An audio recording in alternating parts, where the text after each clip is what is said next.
to the Saransk dump truck plant. Dump trucks are placed here on the chassis of the Gorky automobile plant. The company is well known in our country.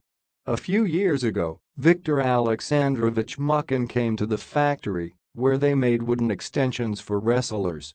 The stomach of a hereditary cabinet maker carpenter started talking about him, and his grandfather and father were furniture makers.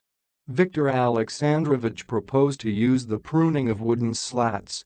Previously, they were simply sent on firewood.